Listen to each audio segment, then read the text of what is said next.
तो hello friend, मैं कन्हैया शर्मा स्वागत करता हूं इस प्यारे से प्लेटफॉर्म जिस प्लेटफॉर्म का नाम है गुरुकुल क्लासेस, जहां पे मैं आपके फिजिक्स और केमिस्ट्री के अधिकतर लेक्चर को लेते रहता हूं। आज मेरे पास एक बहुत टिपिकल टॉपिक है जिस टॉपिक का नाम है बेसिक केमिस्ट्री। तो भी अगर हमको केमिस्ट्री स्टार्ट करना है तो हमको केमिस्ट्री के बारे में बेसिक नॉलेज होना जरूरी है कि एटम क्या होता है, एटम स्ट्रक्चर क्या होता है, एटम में क्या क्या होता है, इलेक्ट्रॉन्स क्या होते हैं, प्रोटॉन्स क्या होते हैं, फिर इलेक्ट्रॉनिक कॉन्फ़िगरेशन क्या होता है। इन सारे चीजों के बारे में हमको बेसिक नॉलेज होना क्या है भाई, बहुत जरूरी हो जाता है। ठीक है भाई, तो चलिए इसी चीज को हम लोग क्या करते हैं, ज्यादा लेट ना करते हुए स्टार्ट करते हैं और बेसिक केमिस्ट्री को पढ़ते हैं। लोग आप 9th में हैं, 11th में हैं, 12th में हैं, 10th में हैं, सारे क्लास के लिए इंपॉर्टेंट है। तो ये सारे क्लास के बच्चे क्या कर सकते हैं बाबू, देख सकते हैं। ठीक है, चलिए अगर हम केमिस्ट्री के बारे में बताएं सिंपल सा, तो आप यहाँ पे देखिए मेरे पास साइंस होता है। इस साइंस को हम लोग सिंपल सा दो भाग में डिवाइड करते हैं। ठीक है, एक आपका होता है फिजिकल साइंस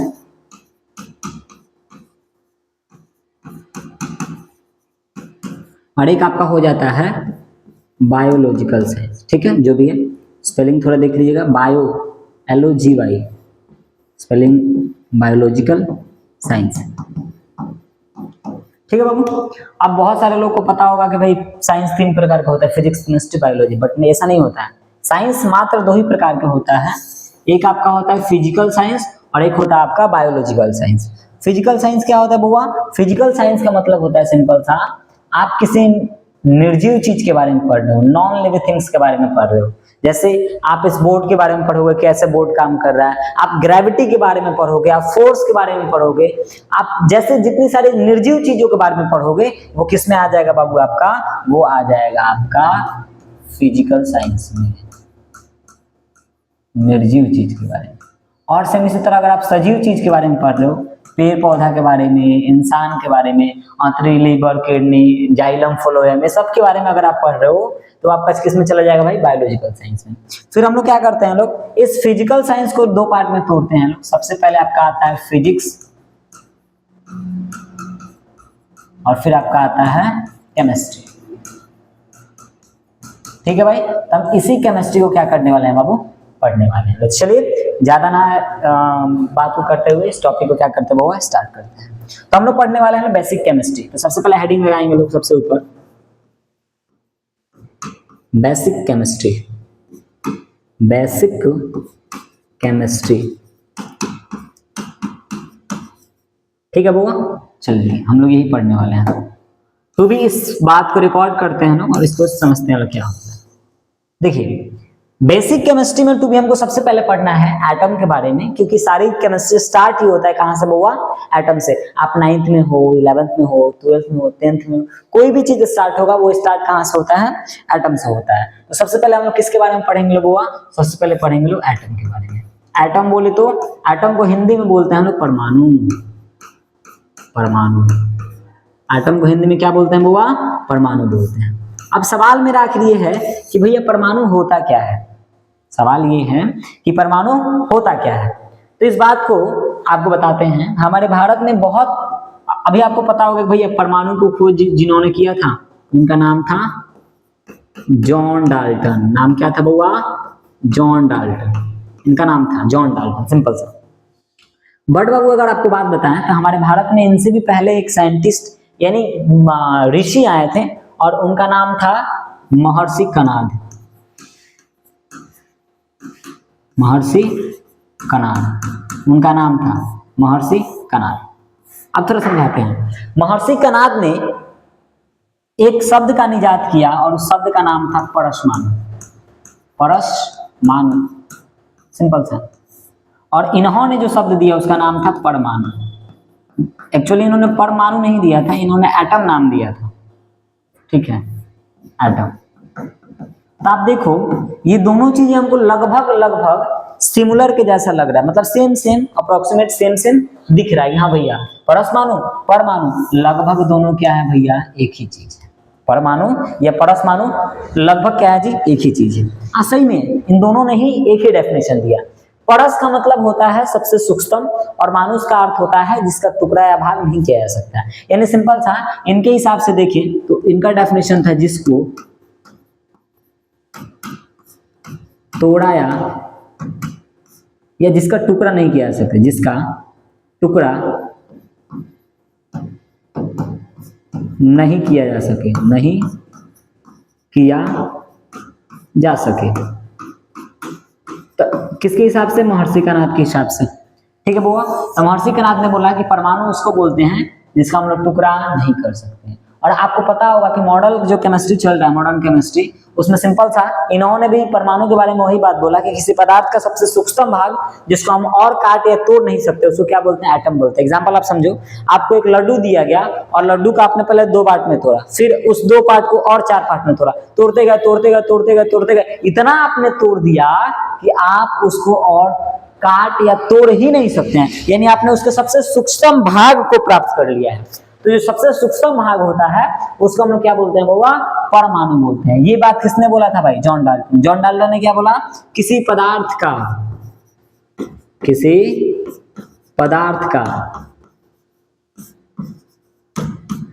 वह सबसे सूक्ष्म भाग, वह सबसे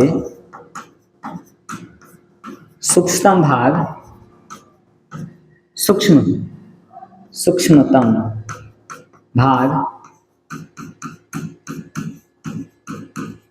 जिसे और काटा या तोड़ा नहीं जा सकता, और काटा या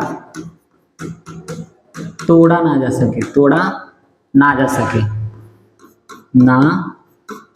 सके, उसे हम क्या बोलते हैं बाबा? उसे परमाणु कहते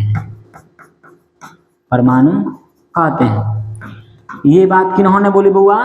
तो ये बात बोला अपना सिंपल सा, नाम क्या है इनका? जॉन डाल्टन ने। आप एक बात मिला सिंपल सा, दोनों डेफिनेशन सेम है, तो भैया हम लोग जॉन डाल्टन के बारे में क्यों पढ़ते हैं? भाई देखिए, भारत बहुत पुराना देश रह चुका है और यहाँ पे हम लोग मतलब जितने बहुत सारी ऐसी चीजें हैं जिसको हमारे ऋषि मुनियों ने खोज दिया था, बट तो भी भारत में एक चीज नहीं चलता, वो है पेटेंट नामक चीजें। और इन लोगों ने अपने ही नाम पे इसको पेटेंट कर लिया, भाई हमने खोजा है तो इन्हें हम लोग पढ़ रहे हैं। परमाणु महर्षि कणाद में भी वही बोला था और ये बात भी वही बोला था, बट हम लोग पढ़ रहे हैं लोग। लेकिन बाद में इनका जो थ्योरी था उस थ्योरी को बाबू गलत साबित कर दिया गया। जैसे जैसे साइंस डेवलप किया, साइंस के डेवलप करने के बाद ये जो हमारा परमाणु है, इस परमाणु को यानी एटम को 3 भागों में तोड़ा गया। सिंपल सा, कौन कौन सा आपको पता होगा? जनरली 3 भाग वही थे, इलेक्ट्रॉन, हिंदी में भी इलेक्ट्रॉन बोलते हैं, प्रोटॉन, हिंदी में भी प्रोटॉन बोलते हैं, और लास्ट हमारा आता है न्यूट्रॉन, हिंदी में भी क्या बोलते हैं बाबा? न्यूट्रॉन बोलते हैं। तो ये 3 पार्ट होता है जिसको हम लोग क्या कर सकते हैं भाई? परमाणु को तोड़े हैं लोग आगे चलकर, और भी तोड़ा गया, जैसे हिग्स बोसॉन नामक परमाणु में, फिर क्वार्ट्ज नामक परमाणु में, तो अलग अलग टाइप में तोड़ा गया। बट मेजरली जो 3 चीजें होती हैं वो हमारा कौन कौन सा होता है बुआ? तो वो होता है इलेक्ट्रॉन, प्रोटॉन, और कौन होता है बुआ? न्यूट्रॉन होता है। इन्हीं 3 चीजों के बारे में हमको क्या करना है? जानना है। कुछ चीजें इन 3 चीजों के बारे में आपको बता दें, ठीक है भाई? इलेक्ट्रॉन का खोज कैथोड रे से हुआ था, कैथोड रे से, और प्रोटॉन का खोज हुआ था एनोड रे से, एनोड रे बोले तो किरण। कैथोड का मतलब क्या होता है बुआ? कैथोड का मतलब सिंपल सा होता है नेगेटिव। एक काम करते हैं, माइनस लिख देते हैं, आप समझ लेना।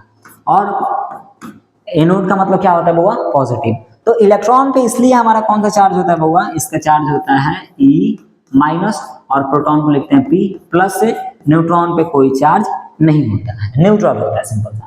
तो आपसे पूछा जाए कि इलेक्ट्रॉन पे कौन सा चार्ज होता है, तो माइनस। प्रोटॉन पे कौन सा चार्ज होता है बुआ? तो प्लस। और न्यूट्रॉन पे कौन सा चार्ज होता है? तो कोई चार्ज न्यूट्रॉन पे हमको देखने को नहीं मिलता है, अगर मैं सरली आपको बताएं तो। अच्छा, ये क्यों नहीं होता है? ये बहुत बड़ी टॉपिक है।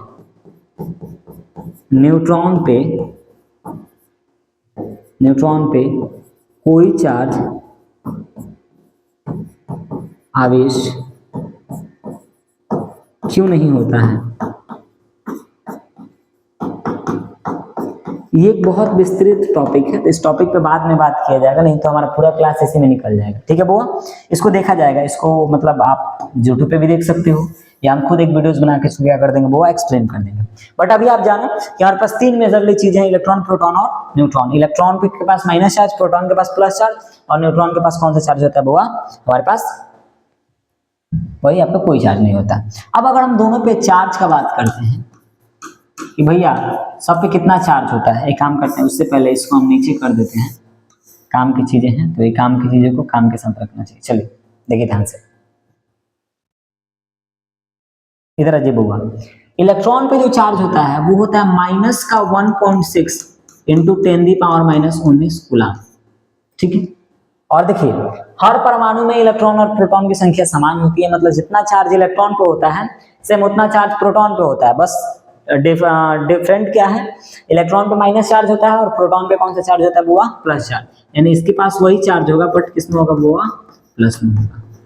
और अभी बताएं न्यूट्रॉन के पास कोई चार्ज नहीं होता तो भी इसके पास चार्ज क्या हो जाएगा, जीरो हो जाएगा। इसका रीजन होता है, बताएंगे बाद में। अब आप ध्यान से देखो भैया, ये तो समझ में आ रहा है प्लस माइनस, बट यहाँ पे दोनों में -19 है, -19 पावर में। अब देखिए इसका मतलब क्या हुआ, -19, अब समझो जब परमाणु इतना छोटा है कि उसको काटा या तोड़ा नहीं जा सकता है इनके हिसाब से, तो सोचिए इलेक्ट्रॉन कितना छोटा होगा जो उसके अंदर रह रहा है, और इलेक्ट्रॉन इतना छोटा है तो उसका भाई आवेश कितना कम होगा, इसलिए आवेश माइनस में है, और माइनस में संख्या जितनी बड़ी होती है उसका वैल्यू उतना ही क्या होता है, कम होता है। यानी ये वैल्यू बहुत नेग्लेजिबल वैल्यू है, ना के बराबर वैल्यू है।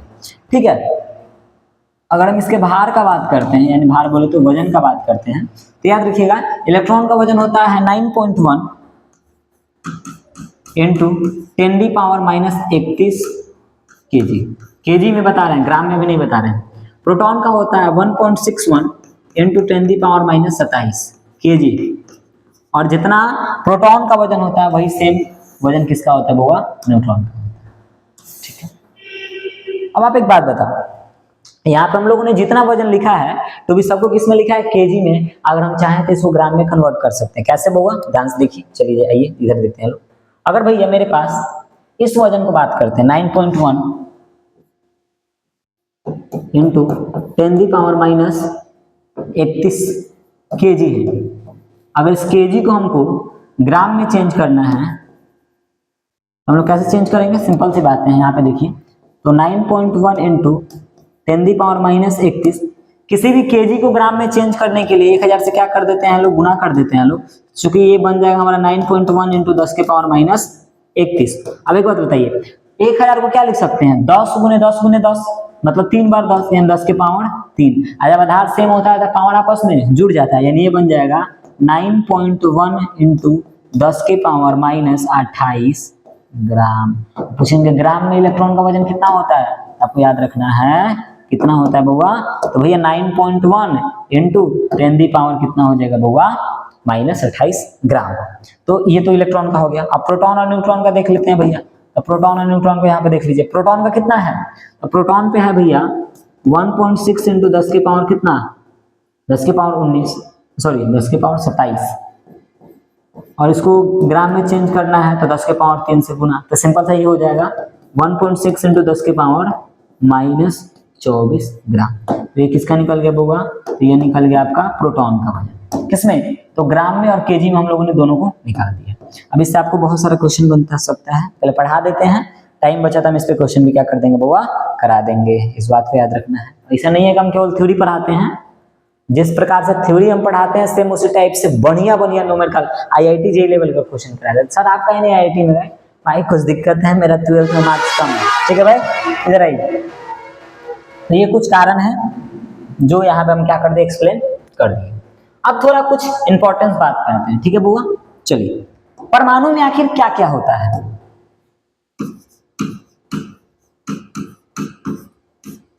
परमाणु में क्या क्या और कहाँ होता है, और कहाँ होता है, होता है। ठीक है बुआ, इस सवाल का जवाब हम लोग क्या करते हैं, खोजने का कोशिश करते हैं लोग। चलिए आइए, परमाणु में क्या क्या और कहाँ होता है। चलिए परमाणु में भैया अभी मेजरली पढ़े लो कि भैया परमाणु में हमारे पास तीन चीजें हैं, कौन कौन सा। एटम का अगर बात करते हैं तो अभी बताएं, भूलना नहीं है, इलेक्ट्रॉन, प्रोटॉन और एक लास्ट कौन है जी आपका, वो है भैया न्यूट्रॉन। सिंपल सा। अब देखिए कौन कहाँ रहता है, इस बात को हम क्या करते हैं साइड में लिख देते हैं, इसको एक्स्ट्रा ज्ञान के रूप में, कैप्सूल के रूप में याद कर दीजिएगा। अजी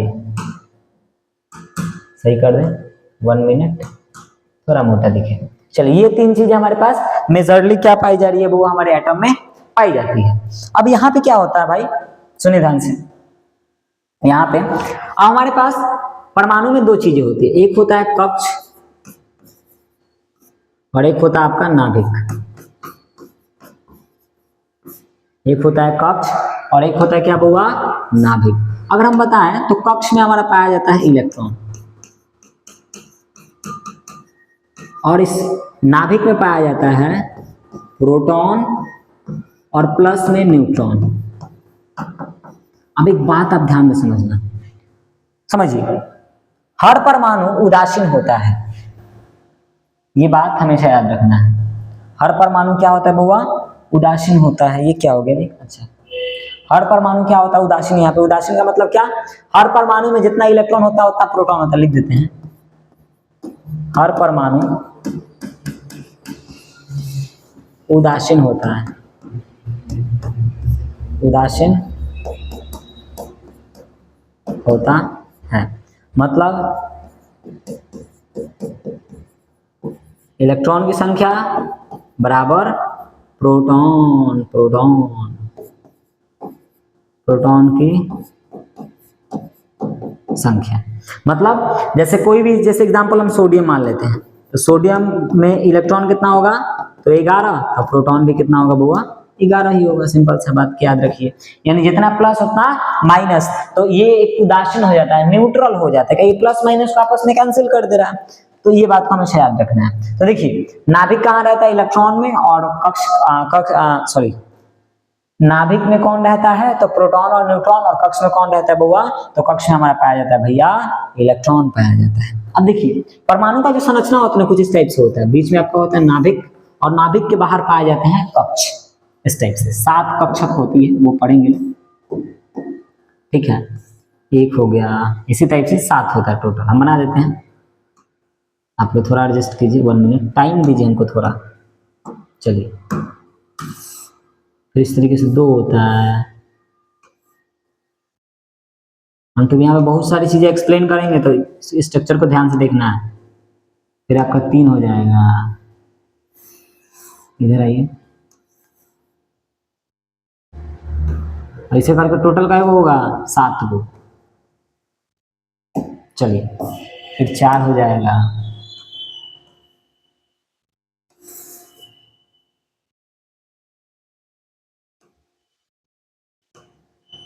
हो जाएगा, फिर ऐसे 5, और फिर कितना हो जाएगा 6, यानी मैक्सिमम 7 वो होता है। आप एक बात ध्यान से देखो, सुनो ध्यान से, इन सारे लाइंस को हम लोग क्या बोलते हैं बुआ, इन सारे लाइंस को हम लोग बोलते हैं लोग कक्ष। इन सारे जो चीजें दिख रही है बाहर वाला चीज, इसको तो हम लोग बोलेंगे लोग नाभिक,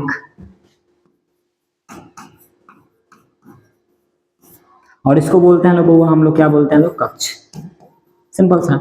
अब देखिए अभी हम आपको बताएं कि किसी भी परमाणु के पास भैया, अगर हम इधर कक्ष के बारे में लिखते चलते हैं, 1 मिनट हम इसको घेर देते हैं ताकि हमको जगह मिले। तो अगर हम इधर कक्ष के बारे में लिखते चलते हैं, देखिए कक्ष के बारे में, कक्ष को ऑर्बिट बोलते हैं इंग्लिश में, ठीक है।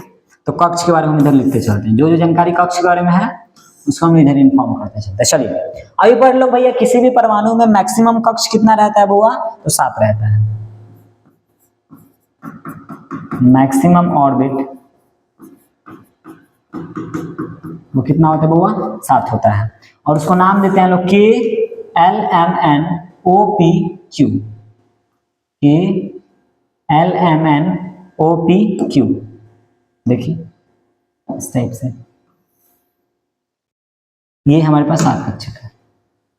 अभी तक तो आपको समझ में आ गया होगा कि भाई नाभिक कहाँ, नाभिक में कौन है, प्रोटॉन और न्यूट्रॉन, यानी इसके अंदर प्रोटॉन और न्यूट्रॉन दोनों है, और इलेक्ट्रॉन कहाँ रहता है, कक्ष में। अब देखो बहुत छोटे भाग में, इस बहुत छोटे भाग में हम पढ़े ना, जितना प्रोटॉन होता है उतना इलेक्ट्रॉन, तो प्रोटॉन भी है और न्यूट्रॉन भी है। यानी आप सोचो इस पूरे वजन कहाँ केंद्रित होता है, तो केंद्र में होता है। तो पूछेगा परमाणु का पूरा वजन कहाँ होता है, तो केंद्र में होता है।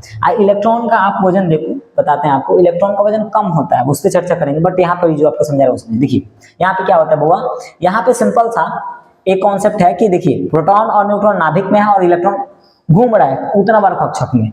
तो देखिए नाभिक विखंडन जब भी होता है ना, तो प्रोटॉन और न्यूट्रॉन तो आपस में बहुत जोर से चिपके हुए हैं, और जब भी टूटते हैं भाई एकदम धबाधब धबाधब धबाधब, इतना खतरनाक नुकसान पहुंच जाता है आप सोच नहीं सकते। इसलिए बोलते हैं परमाणु बम बहुत क्या होता है, खतरनाक होता है।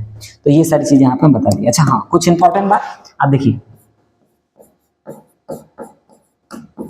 इसको पहले बता देते हैं फिर इस टॉपिक पे आएंगे। सबसे पहले परमाणु संख्या, परमाणु संख्या इंग्लिश में बोलते हैं atomic number, atomic number. Symbol इसका होता है जेड, इसे दर्शाते हैं बुआ जेड से, याद रखना है। अगर मान लीजिए आपसे पूछ दे कि परमाणु संख्या क्या होता है, 9th क्लास के बच्चे बुआ ध्यान देने का मित्र, नहीं तो समझ में नहीं आने का, ठीक है ना। चलेगा, आइए तो थोड़ा समझते हैं। तो परमाणु संख्या क्या होता है, एटॉमिक नंबर क्या होता है। देखिए परमाणु संख्या दिया जाता है प्रोटॉन के आधार पे, यानी किसी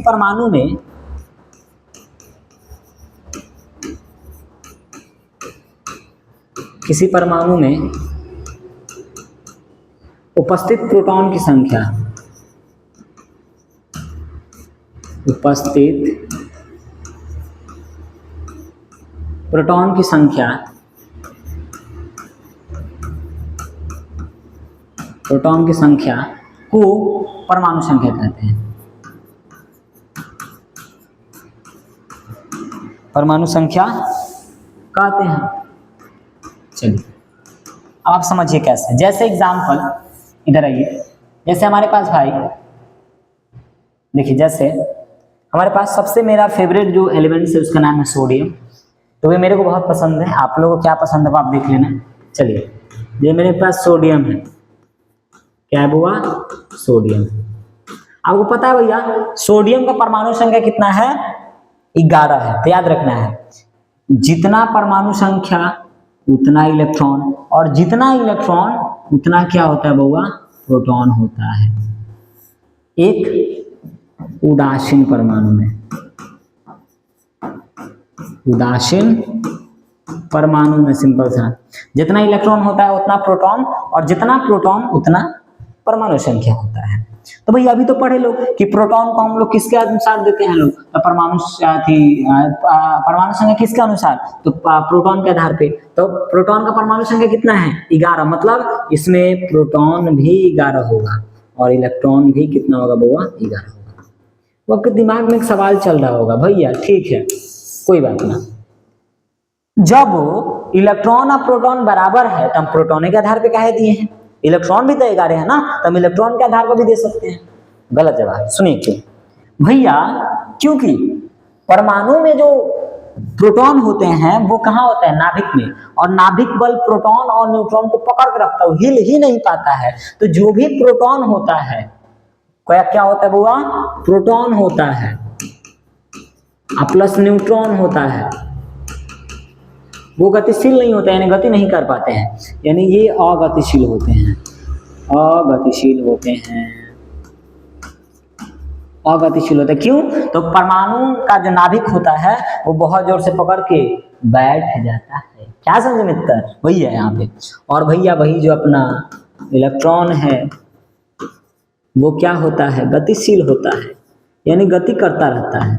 अब ऐसा क्यों, तो आप समझने के लिए परमाणु के नाभिक को उसके मम्मी पापा एज्यूम कर लो, जो परमाणु का नाभिक है तो इसका क्या एज्यूम कर लो, उसके मम्मी पापा। तो अगर हम उसने परमाणु के नाभिक को मम्मी पापा एज्यूम किया है और इलेक्ट्रॉन प्रोटॉन न्यूट्रॉन को उसका बेटा बेटी, तो जब बेटा बेटी मम्मी पापा के पास होता है तो कौनो खचरा ही नहीं करता, इधर उधर नहीं घूमता, चुपचाप एकदम सुधुआ बच्चा खानी खड़ा रहेगा। लेकिन भाई जो हमारा ना, जैसे मान लीजिए, जैसे जैसे ध्यान से, जैसे हम अपने मम्मी पापा से दूर गए, जैसे हम है कन्हैया भैया, हम छपड़ा पढ़ते थे अपना, यानी अगर हम घरे थे तो हमारे मम्मी पापा हम पे ध्यान देते थे ज्यादा, अगर हम छपड़ा पढ़ने चले गए तो हम कहीं भी घूम सकते हैं, फ्री हो गए हैं, कोई दिक्कत नहीं है। तो सेम कहानी इसके साथ भी होता है।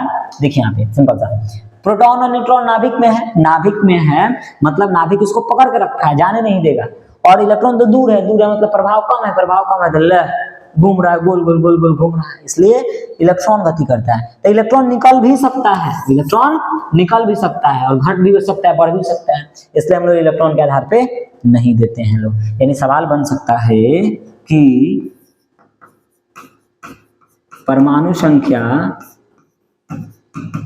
संख्या प्रोटॉन के आधार पर दी जाती है, आधार पर दी जाती है, इलेक्ट्रॉन के आधार पर नहीं। क्यों? इलेक्ट्रॉन के आधार पर नहीं, क्यों? सवाल ये है क्यों। इसका उत्तर बउआ आप लोग खुद से लिखिएगा, हमको पता है आप लोग समझदार हैं, इसका आंसर आप लोग खुद से लिख लीजिएगा। क्योंकि इलेक्ट्रॉन गति करते रहता है तो NS जाने का काम करता है मित्र, तो इसलिए इलेक्ट्रॉन के आधार पर नहीं देते हैं। ठीक है भैया, परमाणु संख्या समझ में आ गया, जितना प्रोटॉन उतना परमाणु संख्या। फिर आता है परमाणु भार। परमाणु भार इंग्लिश से बोले तो एटॉमिक मास, रिप्रेजेंट करने का देखे तो इसको ए से रिप्रेजेंट करते हैं। ठीक है, किससे रिप्रेजेंट करते हैं बउआ? ए से। 1 मिनट और मित्र काई से करते जी। चलिए सिंपल था, परमाणु में उपस्थित प्रोटॉन की संख्या प्लस न्यूट्रॉन की संख्या को जोड़ देते हैं तो हमारा एटॉमिक नंबर निकल जाता है, एटॉमिक भार निकल जाता है। अब कहिएगा क्यों भैया, परमाणु में इलेक्ट्रॉन भी तो है ना। तो देखिए बाबू, आप आ जाओ फर्स्ट पेज पे, इलेक्ट्रॉन का वजन बहुत कम है, -31 है, इतना कम कि आप उसको नेग्लेजिबल कर सकते हो। मान लीजिए आप पूरी खाने बारात में गए अपना दोस्त के सामने, सब आपका दोस्त एकदम है पतरा पतरा है एकदम, और सब 10-10 को पूरी खा रहा है, उसमें आप एगो पूरी खा लीजिएगा, पर गिनती कौन करेगा? कौन नहीं करेगा। सेम इसी तरह इन दोनों का मुकाबले इसका वजन बहुत कम है, ना के बराबर है, इसलिए हम इसके वजन को कंसीडर नहीं करते हैं, समझे क्या? इसलिए हम लोग इसके वजन के समय इलेक्ट्रॉन की गिनती नहीं करते हैं। अब देखिए आप यहाँ से न्यूट्रॉन निकालने का फॉर्मूला निकाल सकते हो, प्लस में इधर आएगा तो माइनस में, यानी अगर आप परमाणु भार में से प्रोटॉन की संख्या घटा देते तो आप न्यूट्रॉन निकाल सकते। कैसे? देखो सोडियम, जैसे एग्जांपल सोडियम, बताएं सोडियम फेवरेट है मेरा। सोडियम का जो परमाणु भार होता है वो कितना होता है? 23 होता है।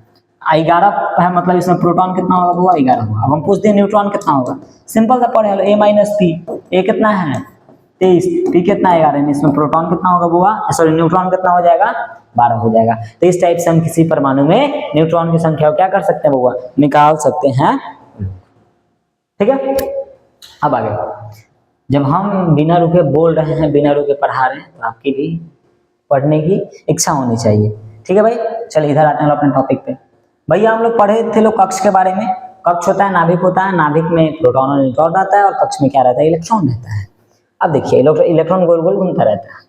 ठीक है, किसी परमाणु में बताएं मैक्सिमम कक्ष कितना होता है? 7। कैसे दर्शाते हैं लोग? कि L-M-N-O-P और Q, सिंपल सा। ये हमारे पास 7 कक्ष पाए जाते हैं। अब देखिए इसको नंबरिंग कर दीजिए भैया, ये फर्स्ट नंबर है, ये सेकंड है, ये थर्ड है, ये फोर्थ है, ये फिफ्थ है, और ये कितना वो 6 वाला नंबर है, और ये 7 वाला है। तो इस तरीके से हर परमाणु में जैसे इसका नामकरण करेंगे K-L-M-N, समझ रहे हो ना? आप एक बात समझ लो, देखिए हम जैसे जैसे नाभिक से दूर जा रहे हैं, कक्षों के बीच की डिस्टेंस भी क्या हो रही है? धीरे धीरे बढ़ रही है। डिस्टेंस क्या हो रहा है? बढ़ रहा है। और डिस्टेंस बढ़ने से आकर्षण क्या हो जाता है? कम या हो जाता है। इस बात का हमेशा याद रखिएगा। अब चलिए भैया, अब देखिए ये साइज छोटा है, तो किस कक्ष में कितना इलेक्ट्रॉन पाया जाता होगा? अगर मान लीजिए भाई रूम का साइज छोटा है तो उसमें कम बच्चा रहेगा, रूम का साइज बड़ा है, बड़ा घुसो उसमें बैठो, ज्यादा बैठो। तो देखिए साइज बढ़ रहा है तो इलेक्ट्रॉन की संख्या भी बढ़ेगी। तो इसका एक फॉर्मूला होता है, यानी कक्ष में एक काम करते हैं, पेन को थोड़ा मोटा करते हैं। चलिए इधर कक्ष में इलेक्ट्रॉन की संख्या निकालने का फॉर्मूला है। इलेक्ट्रॉन की संख्या निकालने का फॉर्मूला, निकालने का फॉर्मूला। क्या मित्र पता आपको? नहीं पता है? आपके सर जी नहीं पढ़ाए हैं? कोई बात नहीं, कन्हैया भैया आपके लिए खड़े हैं यहाँ पे। चलिए, सिंपल सा एक छोटा सा प्यारा सा फॉर्मूला होता है, आप सबको ही पता होगा, 2n स्क्वायर, 2n स्क्वायर। अब भैया इसमें n क्या है? तो n है कक्ष की संख्या। जैसे कितना नंबर पे आ रहा है? 1 नंबर पे, तो ये होता है n मतलब कक्षों की संख्या। n बोले तो कक्षों की संख्या, कलर नहीं बुझा रहा है, कक्षों की संख्या। इसे हम बोल दे, बताइए भैया कि किस कक्ष में कितना पाया जाए। जैसे k है, तो k में आप देखो कैसे निकालोगे, देखो ध्यान से। फॉर्मूला क्या है? 2, n है कक्ष, नंबर कितना है? 1 है इसका स्क्वायर, तो 1 का स्क्वायर 1 यानी 2 इलेक्ट्रॉन। तो फर्स्ट में कितना हो जाएगा? 2। सेकंड में निकाल लो भैया, 2 n की जगह 2 रखेंगे, 2 का स्क्वायर 4, 4 दूनी 8 इलेक्ट्रॉन। इधर आ जाइए भैया, 3 यानी 2 गुने 3, 3 का स्क्वायर 9, 9 दूनी 18 इलेक्ट्रॉन। सेम इसी तरह आप 3 की जगह 4, 5 रख के निकाल सकते हो। जब निकालोगे इसमें आएगा 32 इलेक्ट्रॉन, इसमें आएगा 50 इलेक्ट्रॉन, इसमें आएगा 72 इलेक्ट्रॉन, और इसमें आ जाएगा आपका 98 इलेक्ट्रॉन। ठीक है बुआ? तो इस टाइप से हम लोग कक्षकों में इलेक्ट्रॉन बता सकते हैं। तो आप एक बात खुद से नोटिस करोगे भैया, हम जैसे जैसे नाभिक से दूर जा रहे हैं तो कक्षकों के बीच की दूरी बढ़ रही है, यानी आकर्षण कम हो रहा है। आकर्षण कम हो रहा है मतलब कक्षकों का आकार बढ़ रहा है, और आकार बढ़ने से उसमें इलेक्ट्रॉन रखने की क्षमता भी बढ़ रही है। इस बात को याद रखना है। ठीक है बाबू, चलिए मैक्सिमम कक्ष निकाल लिए लोग। एक काम करते हैं, इस पेज को हम लोग अगले नेक्स्ट पे कॉपी कर लेते हैं। इस चीज को काम आने वाली चीजें हैं। ठीक है बउआ, चलिए आज इधर कॉपी कर लेते हैं। ये नहीं काम की चीजें, जो नहीं है उसको हटा देते हैं। चलिए अब समझते हैं। इधर इसको इधर कर देते हैं, इधर आ जाइए। चलिए देखिए, सुनिए खास बात क्या। अब कक्ष ठीक है, ठीक है। अब कक्ष क्या है? तो कक्ष में इलेक्ट्रॉन निकालना सीख दिए, यहाँ पे इलेक्ट्रॉन रहते हैं। अब जैसे परमाणु के अंदर कक्ष है, कक्ष के अंदर भी एक चीज पाया जाता है, वो होता है कक्षक, होता है कक्षक। आप कैसे समझो कक्षक को? भैया क्या होता है कक्षक? हमको नहीं पता है। आप जनरली मान लो, जैसे आप घर में रह रहे हो, वो घर आपका परमाणु हो गया, और परमाणु के अंदर छोटा छोटा रूम है, वो आपका कक्ष हो गया, और कक्ष के अंदर छोटा छोटा बेडरूम है, बेड है। तब देखिए, ये घर, घर के अंदर रूम, और रूम के अंदर बेड। सेम उसी तरह परमाणु, परमाणु के अंदर कक्ष, और कक्ष के अंदर उपकक्ष। और कहीं भी मैक्सिमम जो कक्षक होते हैं वो कितने होते हैं बउआ? 4। कौन कौन? तो देखिए आप बता दें, समझा देते हैं। देखिए वो होते हैं आपके S, P, D और F। ये होता है सिंपल सा S, P, D और F। अब देखिए, अगर हम इसके आकार का बात करते हैं, इसके बउआ आकार का, तो सबका आकार तो सेम होगा नहीं। इसका आकार गोल होता है। कैसा होता है? गोल होता है। इसका डंबल की तरह, डंबल ऐसे होता है ना, इस टाइप से, तो उसी साइड से होता है। इसका होता है डबल डंबल, यानी एक बार नीचे से और एक बार ऊपर से। और इसका आकार क्या होता है? अनिश्चित होता है, यानी इसका कोई आकार नहीं होता। और सबके पास छोटे छोटे डिब्बे होते हैं। अगर बताएं तो इस S के पास मात्र एक डब्बा होता है। S के पास मात्र भैया एक डब्बा होता है। P के पास भैया यही 3 डब्बे होते हैं, 1, 2 और कितने बउआ? 3। सेम इसी तरीके से D के पास 5 डब्बे होते हैं। D के पास कितने डब्बे? 5। इस तरीके से। और F के पास 2 और बढ़ा दीजिए, मतलब इसके पास हो जाएंगे 7 टोटल। तो अगर हम F का बात करते हैं तो F के पास होते हैं 7, तो 2 और बढ़ा दिया जाए। चलिए F के पास कितना हो गया बउआ? F के पास हो गया भैया 7। अब देखो, हर कक्ष के पास अपने अपने क्या है जी? इलेक्ट्रॉन्स होंगे। अब इलेक्ट्रॉन हर कक्ष में, किसी भी कक्षक में मैक्सिमम 2 इलेक्ट्रॉन रखते हैं, कुछ इस टाइप से, इस टाइप से, इस टाइप से।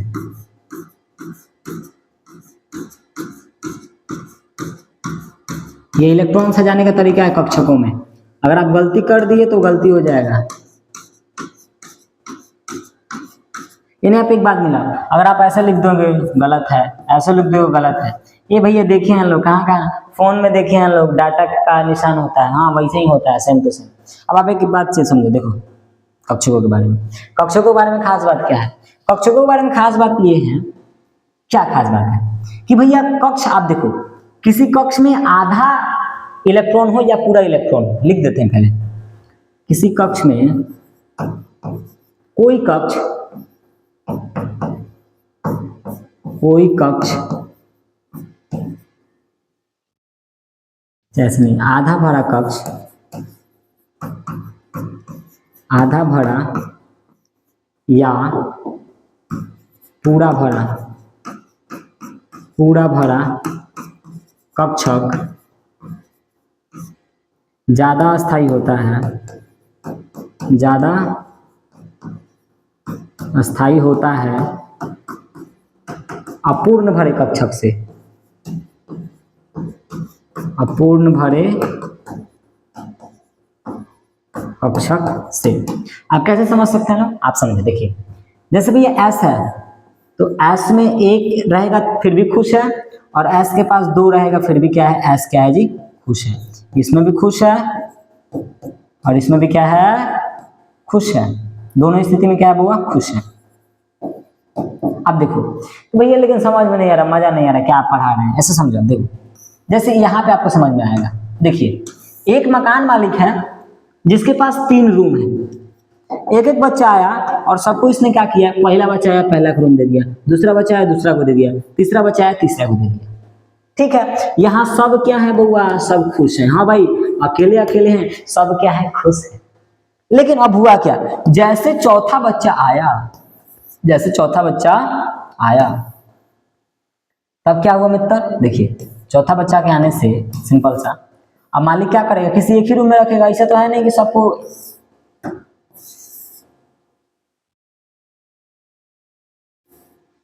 इसको हम कैसे करें ऊपर जी, अच्छा ऐसे कर सकते हैं ना, चलिए सिंपल से।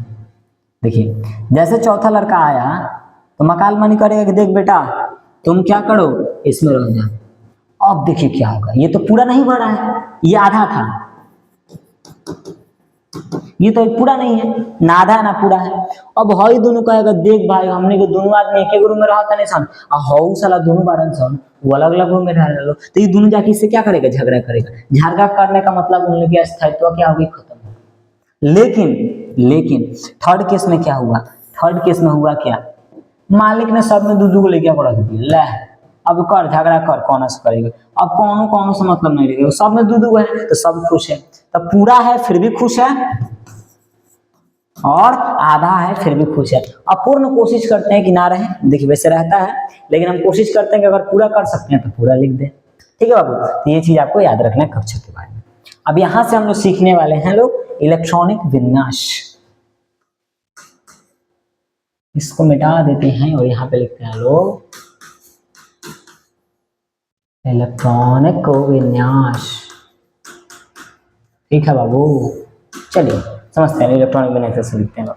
इलेक्ट्रॉनिक विन्यास लिखने का तरीका एकदम सिंपल, क्रिस्टल क्लियर है भैया। सबसे पहले इलेक्ट्रॉन सजाइए, कैसे, देखिए ऐसे, के पास केवल एस होता है, चाहे किसी भी बताएं, कक्ष के पास मैक्सिमम 4 होते हैं, तो फर्स्ट वाला के पास केवल एस, सेकंड के पास एस और पी दोनों, थर्ड के पास एस पी और डी तीनों, फोर्थ के पास एस भी होगा, पी भी होगा, डी भी होगा और एफ भी होगा। अब भैया फंसेंगे, क्या कि देखिए अभी बताएं, किसी भी के पास 4 को से ज्यादा नहीं होगा, इसके पास भी 4 को से ज्यादा नहीं होगा, सबके पास 4 को होगा। हम सबके पास कितना लिख देते हैं, 4 को लिख देते हैं मित्र। चलिए ठीक है, अभी काम कर सकते हैं, छोटा सा सबको नंबरिंग कर सकते हैं। कैसे, जिस नंबर का है, जैसे ये 1 नंबर पे है तो इसको 1 दे दो, ये 2 का है तो 2 दे दो, ये 3 का है तो 3 दे दो, ये 4 का है तो 4 दे दो, ये 5 का है तो 5 दे दो, ये 6 का है तो 6 दे दो, ये 7 का है तो सबको क्या दे दो बउआ, 7 दे दो। ठीक है, सबको हमने क्या किया, 7 7 6 6 जो भी था वो हमने क्या किया, दे दिया। अब देखिए अब सबको काटना है, कैसे, ऐसे ऐसे ऐसे हम कलर थोड़ा चेंज करते हैं, देखिए ऐसे, एक एक, पहले एक एक गो, फिर दो, फिर दो, फिर तीन, फिर तीन, फिर चार, फिर तीन, फिर दो और फिर एक। ये तरीका अगर जिसको काटने आ गया ना, वो क्या कर सकता है बुआ, इलेक्ट्रॉन को इलेक्ट्रॉनिक बिना से इजीली लिख सकता है। बस अब काटे हुए चीज को सही से लिख दो, क्या कर दो, लिख दो। कैसे लिखते हो भैया, ठीक है चलिए लिख देते हैं। ये काम करेगा, इसको नेक्स्ट पेज पे ले ले, क्या समझना इजी रहेगा, जगह भी मिल जाएगा, स्पेस भी मिल जाएगा। इसको हम नेक्स्ट पेज पे मूव कर लेते हैं। चलिए आइए नेक्स्ट पेज पे आ गया। अब सिंपल था, बस सबको लाइन से क्या कर देना है बुआ, लिख देना है। लाइन से लिखने के कैसे, देखिए जो सबसे पहले उसको लिखे लाइन से। सबसे पहले कौन आ रहा है, 1s, लिखेंगे लो 1s। 1s के बाद भैया 2s, तो लिखेंगे लो 2s। 2s के बाद 2p, तो 2p लिखेंगे। 2p के बाद भैया 3s, तो 3s लिखेंगे। 3s के बाद 3p, तो 3p लिखेंगे। 3p के बाद 4s, तो भैया 4s लिखेंगे। ठीक है, यहाँ तक पे लिख दिए लो। चलिए ठीक है, p 3s 3p 4s, फिर आपका है 3d, फिर आपका है 4p, फिर देखिए बाबू, फिर आपका 5s, फिर और क्या है जी 4d 5p 6s, 4d 5p और फिर क्या है जी 6s। हम पूरा लिख देते हैं ताकि आपको दिक्कत ना हो। फिर 4f, 4f के बाद 5d 6p, फिर 7s। ये देख रहे हो कितना, 5f 4 6d फिर 7p, बस अब 3 बचा है, 6f 7d और 7f। बस भाई, जिस डिजाइन में, जिस स्टाइल में, जिस तरीके से काटे थे उसी तरीके से हम लोग ऊपर से नीचे क्या कर दिए, लिख दिए। और अभी बता दे आपको, पीछे ही बताएं, देखिए भैया S में 2 इलेक्ट्रॉन है, P में 6 इलेक्ट्रॉन है, D में 10 इलेक्ट्रॉन है और F में पढ़ लीजिए 14 है, रह सकता है। तो सिंपल सा हम एक काम करते हैं, जहां जहां S है वहां पे पहले 2 इलेक्ट्रॉन देते हैं लोग। 2, जहां जहां S है उसको आप दो 2 इलेक्ट्रॉन, जहां जहां S है उसको कितना इलेक्ट्रॉन, 2 इलेक्ट्रॉन। जहां जहां P है वहां को पता है 6 इलेक्ट्रॉन, तो P को कितना इलेक्ट्रॉन दे देंगे, 6 इलेक्ट्रॉन। जी भैया जी, P को 6 इलेक्ट्रॉन दे दिए, ठीक है। और कहीं दिखत है P नहीं। अब D है तो D को 10 इलेक्ट्रॉन, आपको पता है D को 10 इलेक्ट्रॉन दीजिए, D 10 इलेक्ट्रॉन, 10 10 और कहीं पे 10 अब नहीं है। और लास्ट बचा F, तो F के पास 14 होता है तो इसको 14 देंगे। सबको 14 10 जितना जितना रिक्वायर्ड था उतना हमने क्या कर दिया बुआ, इलेक्ट्रॉन को दे दिया। तो ये रहा आपका इलेक्ट्रॉनिक विन्यास का क्रम, जिसको आपको याद करना होता है, नहीं तो एग्जाम में इतना लिखिएगा तो फिर टाइम आपका चला जाएगा। क्या समझे मित्र, ऐसे तो नहीं करने का, समझे। अब इससे कैसे भैया इलेक्ट्रॉनिक विन्यास लिखते हैं सिखाते हैं। सिंपल सा इलेक्ट्रॉनिक विन्यास, जैसे मान लीजिए मेरे को हाइड्रोजन का लिखना है, हाइड्रोजन का परमाणु संख्या 1 मतलब इलेक्ट्रॉन 1 है।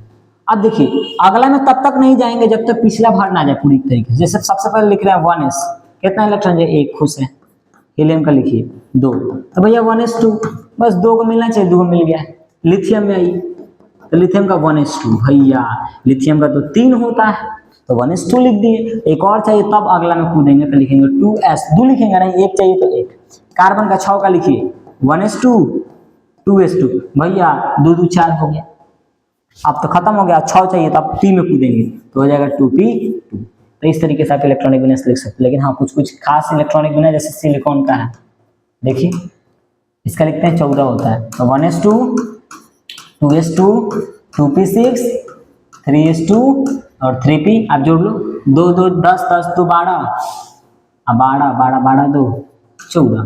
यानी आप ध्यान से देखो, सुनो ध्यान से, एक बात आप समझो, अभी पढ़ लो भैया, S में 1 इलेक्ट्रॉन रहे फिर भी खुश है, P में आधा रहे या पूरा रहे तो काम कर सकते हैं भैया। सोचिए अगर ये अपना 1 इलेक्ट्रॉन दे दे इसको तो 1s2 2s2 2p6 3s1 और 3p3, देखिए ये भी स्टेबल, ये भी स्टेबल। तो अगर कोशिश करते हैं स्टेबल हो रहा है तो स्टेबल कर देंगे, लेकिन अब हर जगह काम नहीं करते। जैसे एग्जांपल मैग्नीशियम, मैग्नीशियम का 12 होता है, आप देख लिख लो 1s2 2s2 2p6 3s2, magnesium aluminium लो, एल्यूमिनियम 13, और हो जाएगा 3p1।